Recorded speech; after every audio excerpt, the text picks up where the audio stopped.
Hello दोस्तों, study icon में आपका स्वागत है। आज हम आप लोगों के साथ 30 अप्रैल 2020 का मोस्ट इम्पॉर्टेंट करंट अफेयर का डिस्कशन करेंगे, जो आने वाले सभी प्रतियोगी परीक्षाओं के लिए बहुत ही महत्वपूर्ण होगा। तो चलिए दोस्तों शुरू करते हैं। हमारा पहला क्वेश्चन है, अभी हाल ही में आवास एवं शहरी विकास निगम के अध्यक्ष एवं प्रबंध निदेशक किसे नियुक्त किया गया? तो इसका सही आंसर है ऑप्शन 1 शिवदास मीणा।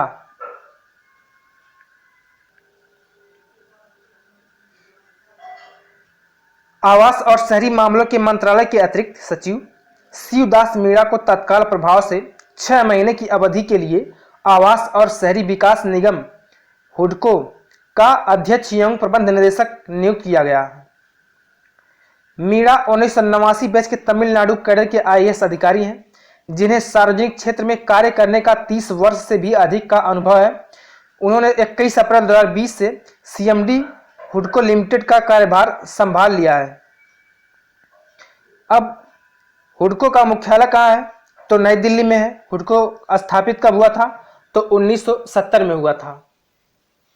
अगला क्वेश्चन है, अभी हाल ही में माइकल रॉबिन्सन का निधन हो गया, वह किस क्षेत्र से संबंधित थे?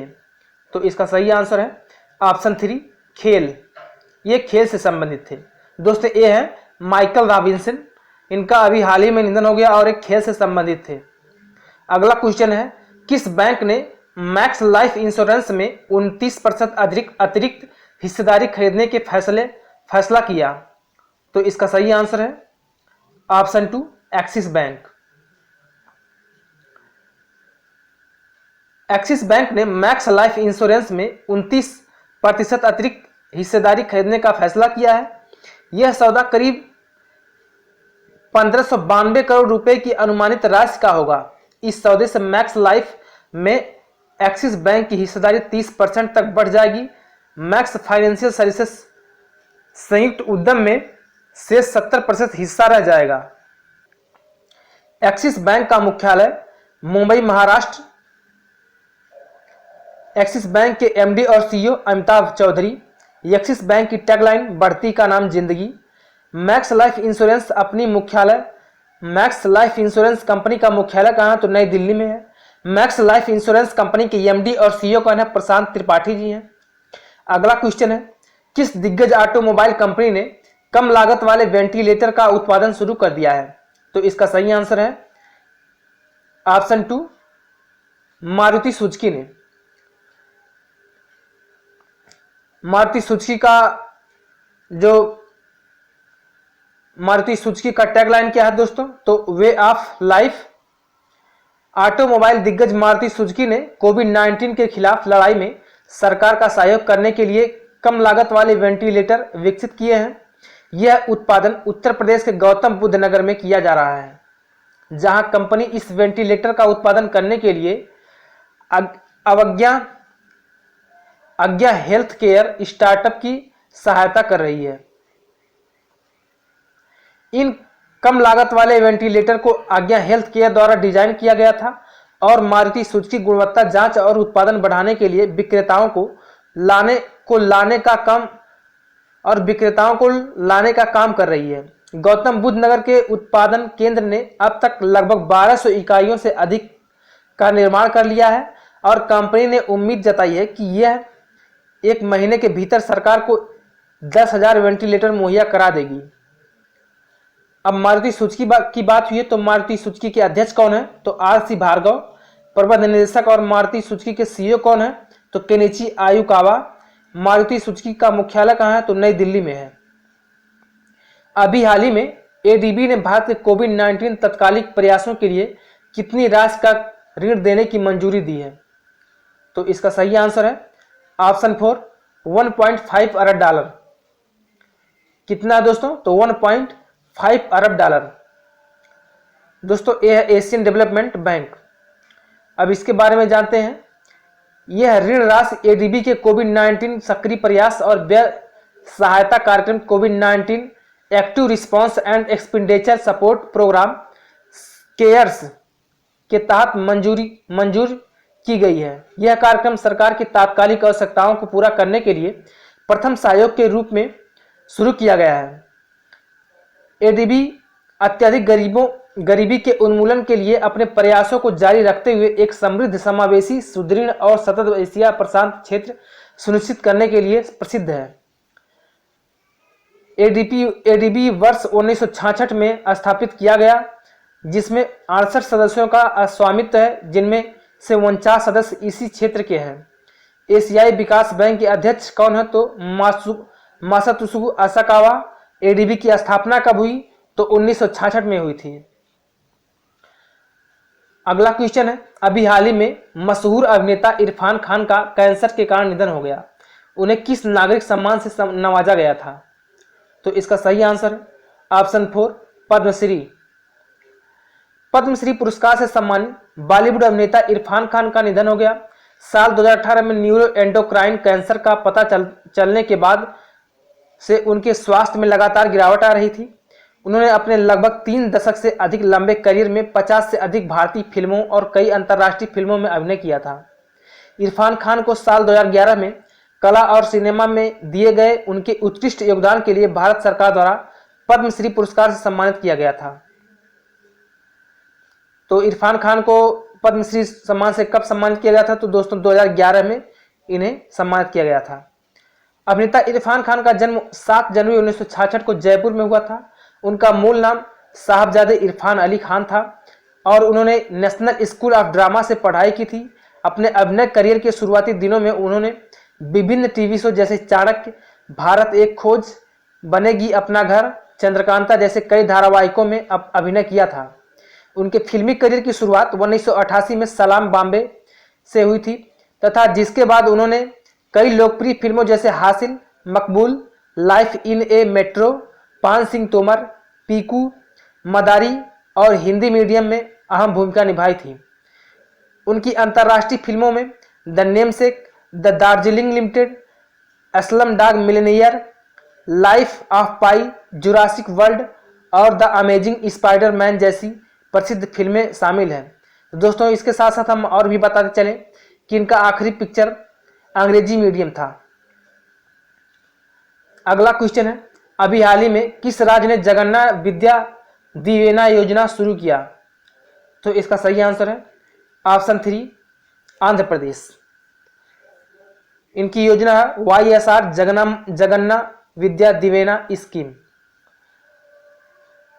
आंध्र प्रदेश के मुख्यमंत्री YS जगनमोहन रेड्डी ने राज्य में जगन्नाथ विद्या दिवेना योजना का शुभारंभ किया। इस योजना के तहत आगामी शैक्षणिक सत्र 2020-21 में शुल्क प्रतिपूर्ति महाविद्यालयों के खातों के बजाय विद्यार्थियों के अभिभावकों के खातों में डाली जाएगी। अब जगन्नाथ विद्या दिवेना योजना के जुड़े अहम तथ्य भी जान लेते हैं। राज्य सरकार ITI, B Tech, B pharma, MBA, MCA और BEd पाठ्यक्रमों के लिए शुल्क प्रतिपूर्ति प्रदान करेगी। जगन्नाथ विद्या दिवेना योजना के माध्यम से योग्य उम्मीदवारों को 15,000 रुपये से 20,000 रुपये की राशि दी जाएगी। इस योजना के अंतर्गत कुल 4,000 करोड़ रुपए की राशि जारी की गई है, जिसमें पिछली सरकार के कार्यकाल के दौरान लंबित 1880 करोड़ रुपए की राशि भी शामिल है। अब आंध्र प्रदेश की बात हुई है, तो आंध्र प्रदेश के मुख्यमंत्री कौन है? तो YSR जगनमोहन रेड्डी जी हैं।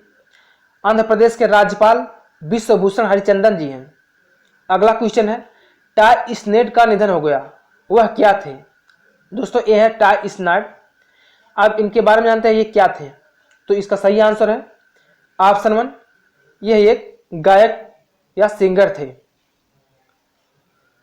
ग्रैमी पुरस्कार के लिए नॉमिनेटेड किए जाने वाले सुसमाचार संगीत गॉस्पेल गायक ट्राई स्नेड का कोरोना वायरस के कारण निधन हो गया। ट्राई स्नेड को यूथ फॉर क्राइस्ट के 1999 के एल्बम हायर के लिए ग्रैमी पुरस्कार के लिए नामांकित किया गया था। ट्राई स्नेड ने अपने संगीत करियर की शुरुआत 1999 में अपने पहले एल्बम कॉल जीसस से की थी। उन्होंने अपना पहला एल्बम कॉल जीसस मलाको रिकॉर्ड्स के साथ मिलकर रिलीज किया था। ग्रैमी के लिए नामांकित होने वाले इस सिंगर के नाम के तहत कई हिट गाने हैं, जिनमें सुसमाचार वर्क इट आउट आर और माय हार्ट सेज यस शामिल है। वैज्ञानिकों के अनुसार ओजोन परत में हुआ छेद बंद हो गया है। यह छेद किस क्षेत्र में बना था? तो इसका सही आंसर है ऑप्शन 2 उत्तरी ध्रुव।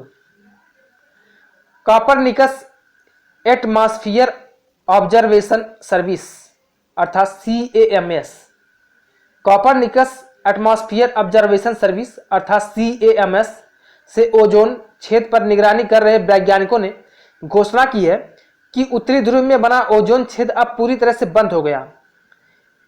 उनके द्वारा बताया गया है कि आर्कटिक के ऊपर 1 मिलियन वर्ग किलोमीटर में फैली ओजोन परत में हुआ सबसे बड़ा छेद असामान्य वायुमंडलीय परिस्थितियों के कारण अब बंद हो गया है। इस ओजोन छेद की पहचान वैज्ञानिकों ने पहली बार मार्च 2020 में की थी।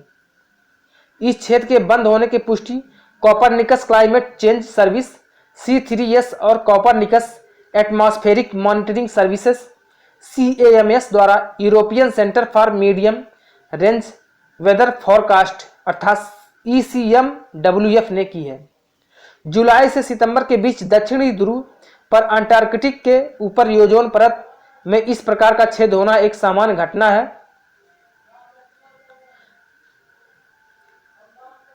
लेकिन इस समय में आर्कटिक के ऊपर ओजोन परत में हुआ छेद असामान्य था। इससे पहले 2011 में लगभग एक दशक पहले आर्कटिक में इस प्रकार के ठोस रासायनिक ओजोन की कमी देखी गई थी। अब हम जानते हैं क्या होता है ओजोन परत। ओजोन परत के बारे में जानते हैं। पृथ्वी के वायुमंडल में क्षोभ मंडल अर्थात ट्रोपोस्फेयर और समताप मंडल के बीच करीब 15 से 30 किलोमीटर में ओजोन की बहुतायत होती है, जिसे ओजोन परत कहते हैं। यह सूर्य से आने वाली हानिकारक अल्ट्रावायलेट किरणों को रोकने में सक्षम होती है। ओजोन परत में छेद का मतलब उस क्षेत्र में ओजोन की मात्रा बहुत ही कम हो जाना। अब कॉपरनिकस क्लाइमेट चेंज सर्विस के बारे में जानते हैं। तो Copernicus climate change service C3S यूरोपीय संघ की जलवायु निगरानी सेवा है। C3S अनुकूलन जलवायु परिवर्तन पर अध्ययन और निगरानी करने के लिए सहमत समूह है।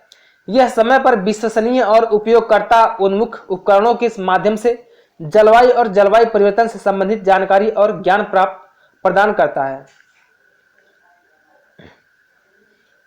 अगला क्वेश्चन है, G20 समूह ने एक्सेस टू कोविड-19 टूल एक्सेलरेटर पहल लॉन्च किया है। G20 सम्मेलन 2020 की अध्यक्षता किस देश द्वारा किया जाएगा? तो इसका सही आंसर है ऑप्शन 3 सऊदी अरब। G20 समूह ने सऊदी अरब की अध्यक्षता में एक नई पहल एक्सेस टू कोविड-19 टूल्स एक्सीलेटर लॉन्च किया। नए पहल एक्सेस टू कोविड-19 टूल एक्सीलेटर कार्रवाई के लिए तालमेल को बेहतर बनाने से सहित सामूहिक भागीदारी के लिए अंतर्निर्भरता समस्या को सुलझाने के लिए सबको एकजुट करने और नए कोविड-19 उपचार एवं वैक्सीन तैयार करने के लिए निवेश का मार्गदर्शन करने के लिए एक वैश्विक मंच के रूप में कार्य करेगी। साथ ही इसका उद्देश्य सभी सदस्यों को सभी संसाधनों की न्याय संगत पहुंच प्रदान करता है। इसके अलावा सऊदी अरब के वित्त मंत्री मोहम्मद अल-जादान ने G20 द्वारा लॉन्च किए गए एक्सेस टू कोविड-19 टूल एक्सेलरेटर के लॉन्च कार्यक्रम के दौरान सभी सदस्य देशों से एकजुट होने और कोविड-19 महामारी की इस वैश्विक चुनौती का सामना करने के लिए सहयोग करने का आग्रह किया। G20 सदस्यीय समूह अंतर्राष्ट्रीय आर्थिक सहयोग का प्रमुख मंच है, जो हर महाद्वीप के विकसित और विकासशील दोनों देशों के नेताओं को एक मंच पर साथ लाता है। G20 समूह के सदस्य देश हैं अर्जेंटीना, ऑस्ट्रेलिया, ब्राजील, कनाडा, चीन, France, Germany, Bharat, Indonesia, Italy, Japan, Mexico, रूस, सऊदी अरब, दक्षिण अफ्रीका, कोरिया गणराज्य, तुर्की, ब्रिटेन, संयुक्त राज्य अमेरिका और यूरोपीय संघ। सऊदी अरब की राजधानी रियाद है। मुद्रा सऊदी रियाल है। किस इंस्टीट्यूट द्वारा कम लागत वाला रोबोटिक डिवाइस एच कार्ड विकसित किया गया? तो इसका सही आंसर है ऑप्शन 1 CSIR CMERI,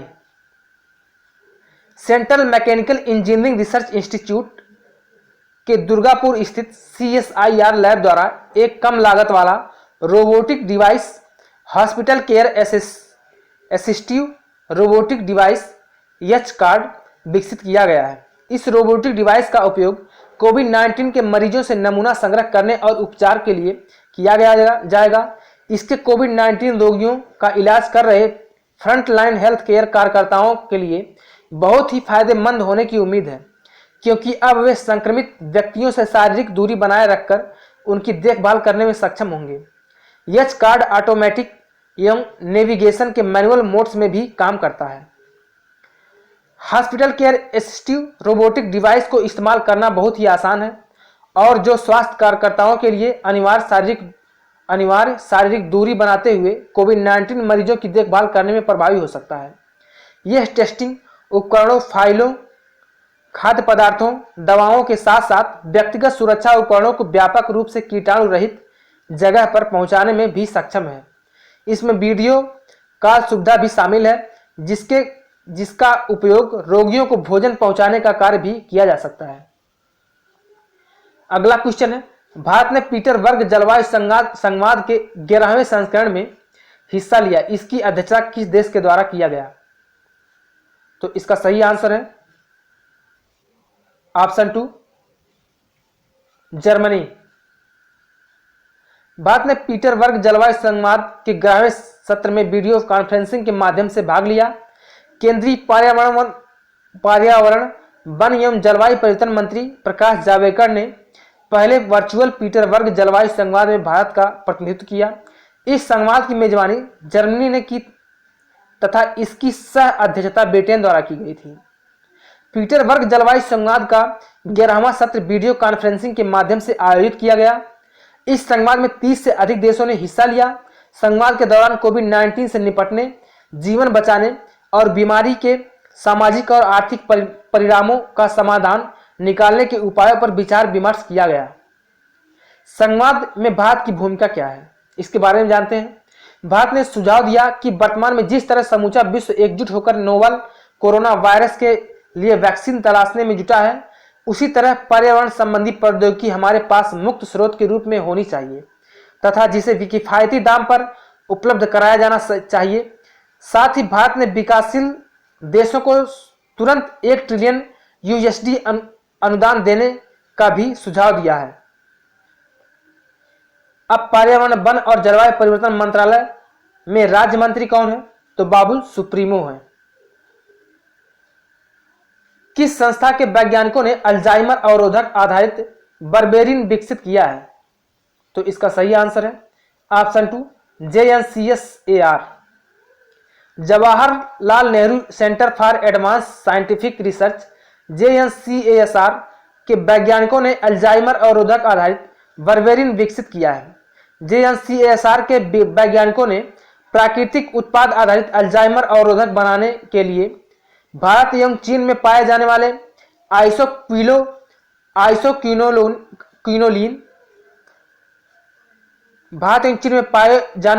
आइसोक्विनोलिन प्राकृतिक उत्पाद बर्बेरिन का चयन किया। JNCASR के वैज्ञानिकों का यह शोध वैज्ञानिक पत्रिका आई साइंस में प्रकाशित किया गया। अब बर्बेरिन के बारे में जानते हैं। बर्बेरिन का उपयोग पारंपरिक चिकित्सा के साथ साथ अन्य अनुप्रयोगों में भी किया जाता है। वैज्ञानिकों ने बर्बेरिन को बेर डी में बदल दिया, जो एक घुलनशील या जलीय ऑक्सीकरण रोधी है। नया उत्पाद बेर डी एक घुलनशील जलीय है और एंटीऑक्सीडेंट के रूप में कार्य करता है। वैज्ञानिकों ने बर्बेरिन के नए रूप को यानी बेर डी को अल्जाइमर रोग के बहुआयामी अमाइलाइड विषाक्तता का बहुक्रियाशील अवरोधक पाया है। इसलिए ये बहुक्रियाशील विशेषताएं बेर डी को अल्जाइमर रोग की बहुआयामी विषाक्तता के इलाज के लिए प्रभावकारी चिकित्सा सामग्री विकसित करने की दृष्टि से अत्यंत उपयोगी बनाती है। पुरुषों की विश्व मुक्केबाजी चैंपियनशिप 2021 की मेजबानी किस देश द्वारा की जाएगी? तो इसका सही आंसर है ऑप्शन 3 सर्बिया। पुरुषों की विश्व मुक्केबाजी चैंपियनशिप 2021 की मेजबानी भारत से छीनकर सर्बिया को सौंप दी गई है। अंतर्राष्ट्रीय मुक्केबाजी संघ AIBA ने 2017 में भारत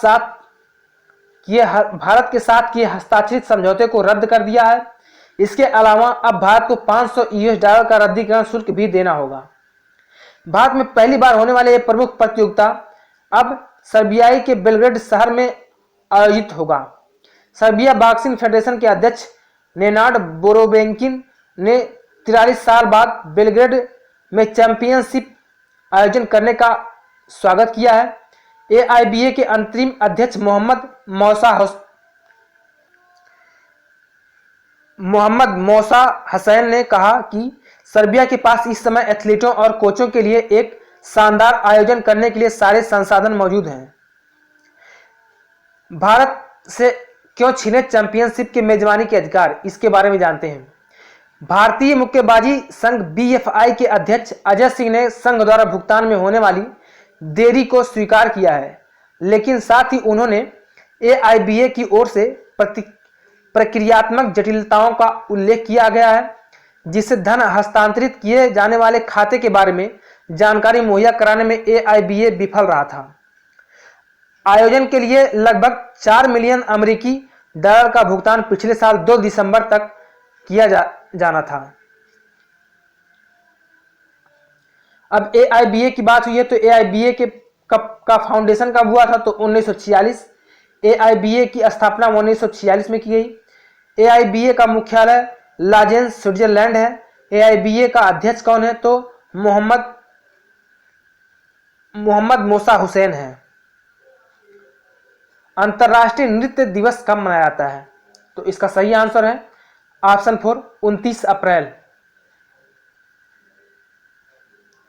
प्रत्येक वर्ष विश्व स्तर पर 29 अप्रैल को इंटरनेशनल डांस डे यानी अंतर्राष्ट्रीय नृत्य दिवस मनाया जाता है।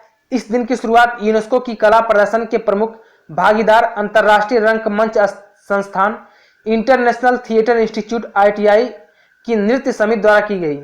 यह दिवस हर साल 29 अप्रैल आधुनिक बैले के जनक कहे जाने वाले जीन जॉर्जेस नोवरे, जो 1727 से 1810 तक रहे, की जयंती की याद में मनाया जाता है। इस अवसर पर हर साल एक उत्कृष्ट कोरियोग्राफर या डांसर द्वारा एक संदेश दुनिया भर में प्रसारित किया जाता है। अब अंतर्राष्ट्रीय रंगमंच की बात हुई तो अंतर्राष्ट्रीय रंगमंच संस्थान की स्थापना कब हुई, तो 1948 में। अंतर्राष्ट्रीय रंगमंच संस्थान का मुख्यालय कहाँ है, तो पेरिस फ्रांस में है। बस दोस्तों आज यहीं तक। अगर आपको वीडियो अच्छा लगा हो तो लाइक करें, कमेंट करें, शेयर करें और सब्सक्राइब करें और बेल आइकन को जरूर दबाएं, जिससे हमारे द्वारा दिए गए सभी वीडियो का नोटिफिकेशन मिलती रहे। और दोस्तों अगर आपको इस वीडियो की PDF चाहिए तो आप इस वीडियो के डिस्क्रिप्शन बॉक्स में जाकर वहां से PDF डाउनलोड कर सकते हैं और कम समय में इस वीडियो को रिवाइज कर सकते हैं। धन्यवाद दोस्तों।